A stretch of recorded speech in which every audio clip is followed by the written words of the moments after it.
Women represent 58.4% of university enrollments, but earn on average 19% less than men.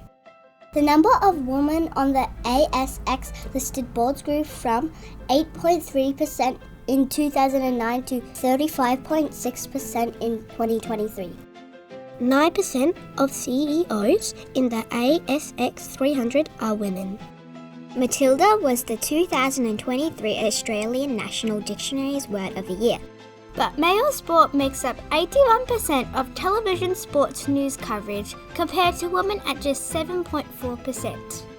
Girls outperform boys in STEM, but make up only 15% of the STEM workforce.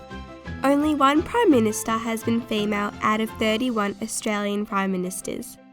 When a girl receives a needs-based scholarship to attend Lauriston, her male counterparts have access to 30 times as many scholarships at similar schools. Join us in an opportunity to change this. Invest in a better future. Make her count. It starts with access to quality education, a Lauriston education. Creating equal opportunities to support her to learn and lead and find and grow her passions.